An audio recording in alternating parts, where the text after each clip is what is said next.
The NICSICK Network presents the top 10 WWE Stars of the Week.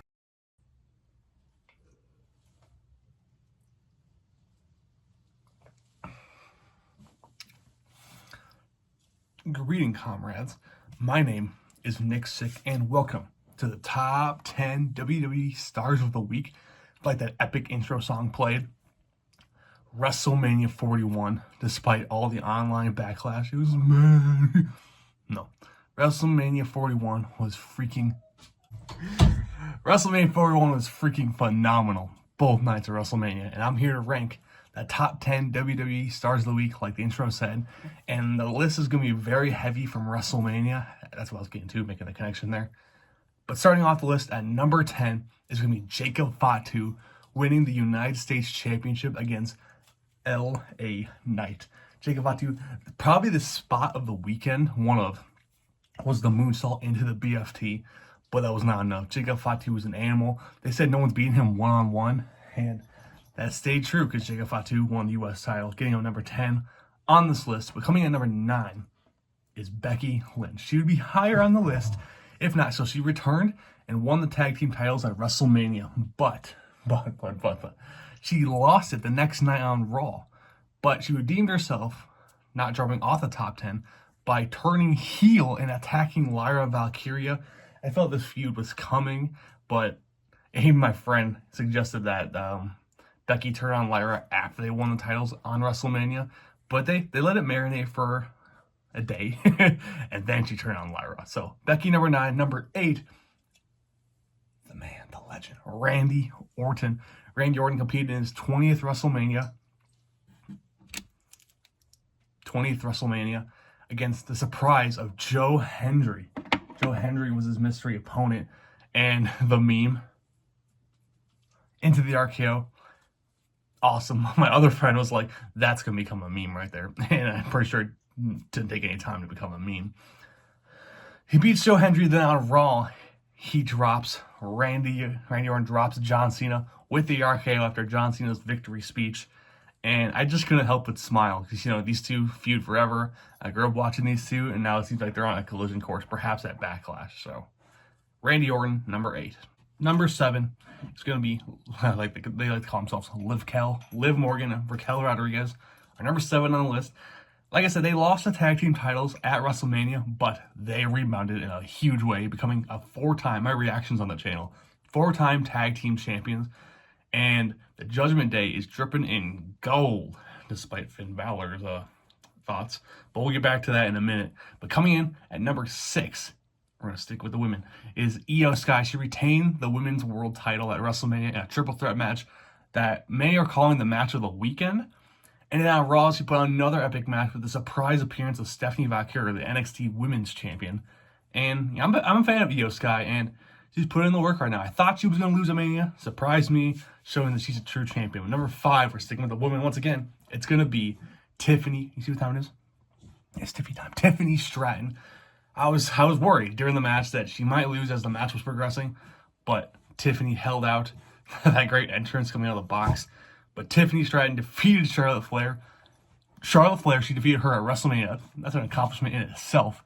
And proving to everyone, like I said before, it is Tiffy time. But we're going back to the Judgment Day in a second. At number 4 is Dirty Dominic Mysterio. I told my brother Gavin, because I was rooting for Dominic, he was my pick to win for WrestleMania, everything in between. I said, when he wins and during the match, they're going to get behind him and start cheering him. He's like, what? Because Dom's usually like, can't even let him speak because they boo him. But I'm like, trust me. And it happened. The crowd was 100% backing Dominic Mysterio. First time he teased, he was going for a 619 on Finn Balor. They're like, ooh. And that moment he won that pop, I was so happy. That's also on the channel. And then on Raw, he successfully defended the Intercontinental Championship against Penta, thanks to the help of the returning JD and the Judgment Day. When you thought they fell off, the Judgment Day. But Finn Balor is like the off piece in this whole thing. I know Carlito doesn't have a title, but he's more Judgment Day than Finn Balor is right now. So, number 3 is Jey Uso. Jey Uso won the World Heavyweight Championship at WrestleMania, made Gunther tap in seconds. And it's funny, we're going to get back to Jay in a second, but someone found this clip online that everyone's like, why did Gunther tap so quick? Whatever like that. Apparently, the only other time he tapped was in NXT to Ilya Dragunov, and it was the same thing. He tapped instantly. Is Gunther like so sensitive he can't be put in a submission hold? He taps immediately. But Gunther rebounded on Raw. But anyways, Jey Uso, I love the package they did for Jay on Raw, showing his come up, him and Jimmy finally getting the moment. It was a really emotional video to watch, and I was afraid Sammy was going to turn heel on him, but maybe they're set to plant seeds for that. But Jey Uso won the World Heavyweight title, finally defeated Gunther. He's number 3 on the list. Yeet. Number 2, however, Seth freaking Rollins. Seth Rollins won the main event of WrestleMania Saturday against Roman and CM Punk. You see, I saw this as an option.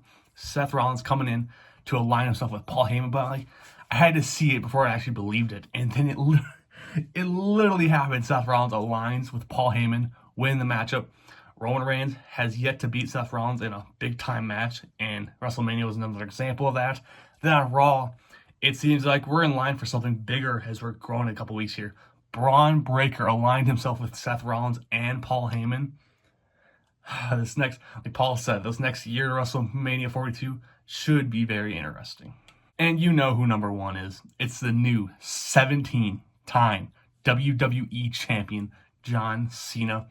That reaction is also on the channel. I was speechless. That match was really hard for me to pick who was going to win. And I picked Cody, but regardless, John Cena winning left me speechless. And how do you not make him number 1 on this list? You know, he won his 17th time win the world title. They're all like Ric Flair. He broke the record. Now, Ric Flair only won the WWE title twice, so that's not canon. But yeah, John Cena, 17-time world champion.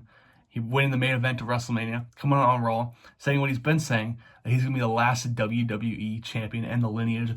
Bruno, Stone Cold, Rock, Hogan, Punk, Orton, Triple H, Taker, all that. He's going to end it, create wrestling to quote-unquote start over.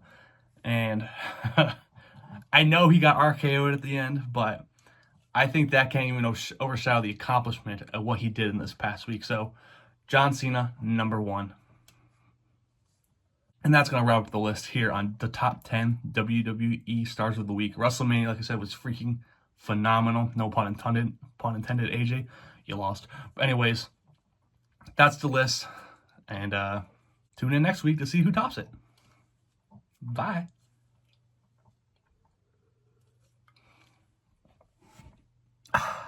Thanks for stopping by. You should like, subscribe, and watch more content right here on the NICSICK Network. This is my evolution.